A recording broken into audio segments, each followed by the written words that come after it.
Hello everyone, my name is Kitetsu and welcome back to my channel. It's time to talk about the KHARADRON Overlords. I missed this article whilst I was in Germany, but now I want to talk about it. I know I've missed out a few others, but to be honest, I wanted to talk about this one because it actually ties in very neatly with the changes to shooting, so I kind of want to talk about both in this video. In fact, let's actually just start off by talking about the shooting because that would make sense.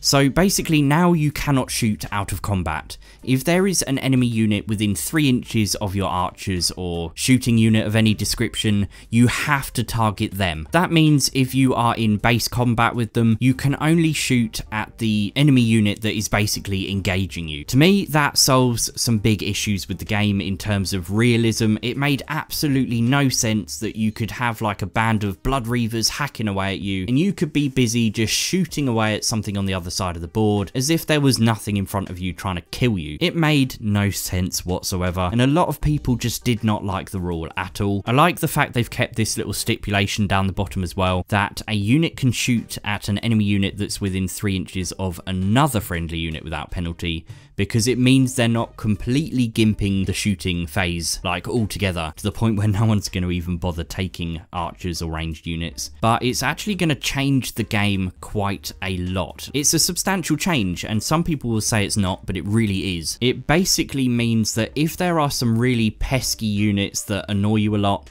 you can send something in to engage them, which will tie them up. You only get one shooting phase per battle round, per person at least. So say you've got a unit of Kurnoth Hunters that are really winding you up every time you play against them.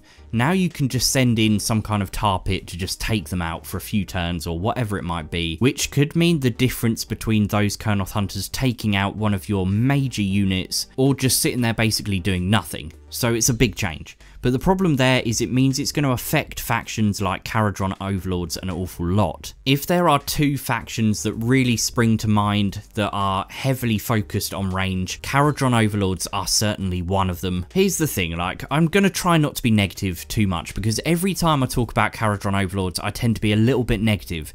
But here's the thing. I absolutely love this faction. I want to say that right now. From a fluff perspective, it's one of the best in the game. From a model perspective, they've got some of the best models in the game. They look incredible. If you're a collector or a painter, go buy KHARADRON Overlords because they're amazing. I picked the Battletome up literally when it came out, and I was waiting and waiting for the day that they would bring out a start collecting set because a lot of their units are very expensive in terms of price. Not just points, but those are expensive too. But an Archanaut company, for example, is nearly £30, which, you know, it's not too bad, but when it's your only battle line unit and you think you might have to spend nearly £90 on 3 of them, it's very expensive. Then the start collecting set came out and it didn't even have any of the Archanaut company in there, which I was very baffled by at the time. This set here is one of the best if you're a collector and one of the worst if you are a gamer. People just do not use the Grundstock Gunhauler competitively, and they don't use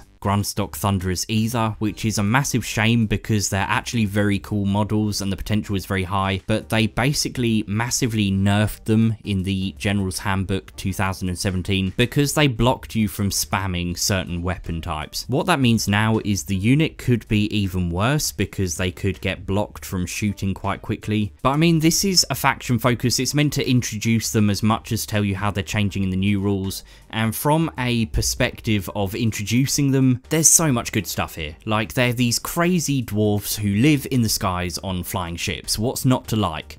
I get that if you're a traditionalist, you want your dwarves to live underground in caverns and stone halls, and I totally get that, but dwarves are still cool regardless. I love them, especially since reading Gotrek and Felix, because I've got this whole new appreciation of how cool dwarves can be. One of the coolest things about them though, apart from all of their crazy ships and everything, is the fact you have the skyports, and it just works so seamlessly with mixing the rules and the fluff, because every skyport has its own strengths and weaknesses. They're a little bit like their own little chapters of Space Marines. This picture here, for example, shows Barak Nar, and they're very superstitious and rich. They're basically the most powerful sky fleet, but at the same time, they're not the most competitive in the game because of their rules being very situational. They're very good at unbinding magic because of their superstition, but if you looked at a more competitive Skyfleet like these ones here, which are Barak Zilfin, their abilities are not situational, they're just good all the time. And to me that makes a more competitive faction because their airships are just better than all the other ones.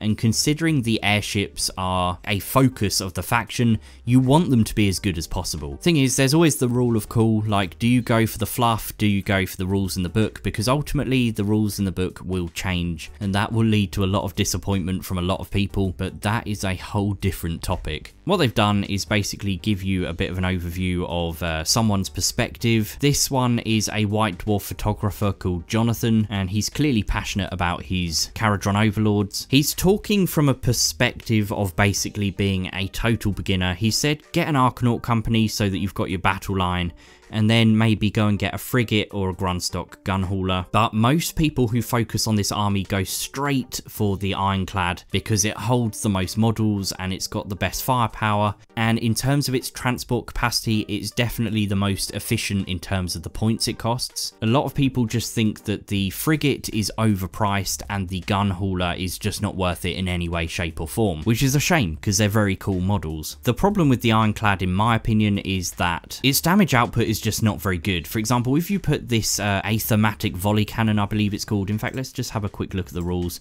If you put that cannon on it, it fires 10 shots, yeah, athematic volley cannon, 10 shots that hit and wound on 4s, and it's got -1 rend, so you think, okay, it's basically got a little machine gun on the top with -1 rend and 10 shots. Sounds brilliant until you look at the hit and wound values, and then you think actually it's missing half of its attacks, and then of the ones that do hit, less than half of them actually wound. It's a bit of a theme with everything on this model that for an army that shoots a lot, it's got very underwhelming firepower. These here, yeah, they will do some damage and you get quite a lot of them to use, but at the same time there's no rend and they're only hitting and wounding on 4s, so they're not that good. I don't know, maybe some of you other guys have had more luck with the Ironclad. I've seen some people be incredibly successful with these in games, but then I've also seen people have them destroyed exceptionally quickly by an army that just rushes up the board and surrounds the Ironclad, and then everything in the Ironclad dies as the thing crashes and burns and they can't jump off anywhere because there's nowhere to disembark. The other thing I don't like is the attachment to the flying base. It's a pain in the backside because either you glue it and risk it snapping, or it just does not sit on there. The top of the model is just too top heavy, so it just keeps falling over,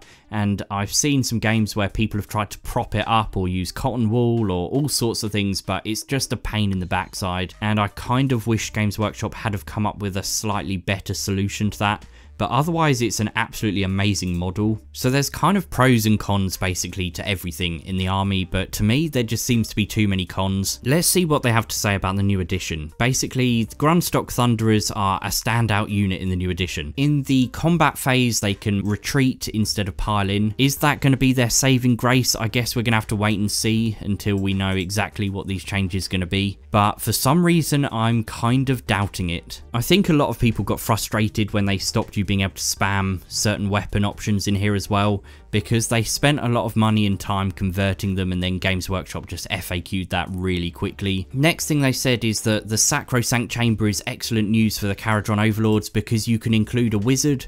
Well, if you don't want to bring a Stormcast Eternal into your army, that's not good news at all. I don't particularly see why the Sacrosanct Chamber is particularly that good for them, because you could have just taken any order wizard, it didn't have to be a Stormcast one, but I guess it at least gives you more options. This is quite good though. There's a new artifact called an alchemical chain, and it actually lets you unbind a spell as if you're a wizard, which is basically the same as the ability you get for being part of Barak Nar. The reason that's good is if you play Barak Zilfin, you get the best of both worlds because you can then unbind spells and you've got all of those benefits to your Skyfleet basically just being better. The most important thing of all and the biggest change is the thing they say at the end, and that is that the Grundstock gun hauler, the frigate and the Ironclad are going to drop in points quite significantly. So the Grundstock gun hauler is going to be 60 points less. Let's face it, they just needed to do that because no one was using it. The frigate was overcost as well, and I think the Ironclad is just a little bit underwhelming. But yep, that's the changes coming to the KHARADRON Overlords. I'm interested to see what you guys think. Do you collect them? Do you play them? What are your experiences with them? Are you excited about the changes? Do you have much luck with the Grundstock Thunderers? Do you bother using the gun haulers. To me, I think it's a case of having a shooting army in a game that's not focused around shooting, and I don't think they've quite got the balance right yet in terms of their rules. From a fluff perspective, they're amazing.